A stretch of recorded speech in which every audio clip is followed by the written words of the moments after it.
मराठा समाजाला आरक्षण मिळावं यासाठी मनोज जरांगे पाटील हे अंतरवाली सराटीतून मुंबईच्या दिशेने रवाना झाले असून जरांगे पाटील यांचा आजचा मुक्काम पुणे जिल्ह्यातल्या छत्रपती शिवाजी महाराजांची जन्मभूमी असलेल्या किल्ले शिवनेरीच्या पायथ्याशी जुन्नर शहरात असणार आहे। यावेळी जरांगे पाटील यांचं शिवजन्मभूमीमध्ये जंगी स्वागत केलं जाणार आहे। आजच्या मुक्कामानंतर जरांगे पाटील उद्या सकाळी किल्ले शिवनेरीवरती नतमस्तक होऊन जन्मस्थळावरील माती आपल्या कपाळी लावून मुंबईच्या दिशेने रवाना होतील। नक्की जरांगे पाटील यांचा दौरा कसा असणार आहे त्याचबरोबर मराठा समन्वयकांशी बातचीत केली आमचे प्रतिनिधी हेमंत शिवनेरीच्या पायथ्याशी असणार। जरांगे पाटील यांचा मुक्काम आज छत्रपती शिवाजी महाराजांची जन्मभूमी असलेल्या किल्ले शिवनेरीच्या पायथ्याशी जुन्नर शहरात असणार आहे। आपण या ठिकाणी जर पाहिलं तर जुन्नर शहरात जरांगे पाटील यांच्या स्वागतासाठी जय्यत तयारी करण्यात आलेली आहे।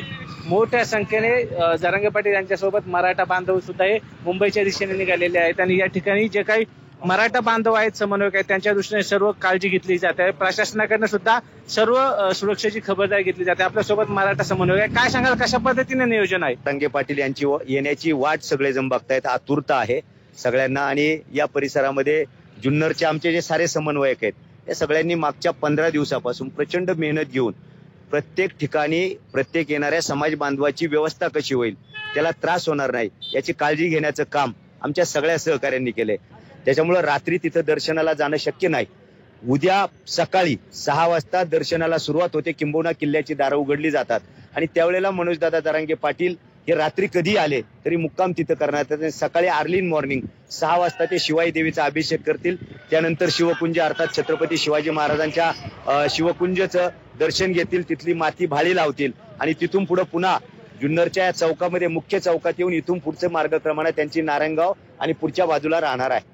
आंदोलनाच्या आम्ही मनोजदादा जरांगेंचं स्वागतापासून तर त्यांच्या शिवनेरीच्या नतमस्तक होऊन पुन्हा ते मुंबईकडे रवाना होण्यापर्यंतची पूर्ण तयारी केलेली आहे। जे येणार आहेत समाज बांधव त्यांच्यासाठी जेवणासाठी शिदा उपलब्ध केलेला आहे। परत त्यांच्या राहण्याची सोय, जागोजागी टॉयलेट युनिट लावलेले आहे, पिण्यासाठी टँकरचं पाणी असेल, शुद्ध पाणी असेल किंवा जे काही स्टॉल लावलेले आहेत। परत इथं नियंत्रण कक्ष उभारलेला आहे। कोणत्याही समाज बांधवाला काही जरी अडचण आली शिवजन्मभूमीत तरी इथं नियंत्रण कक्षाला संपर्क केल्यावर त्यांची तात्काळ लगेच अडचण दूर होईल इथपर्यंतचं सगळं नियोजन शिवजन्मभूमी जुन्नरने केलेलं आहे। हेमंत चापुडे, झी मीडिया, जुन्नर, पुणे।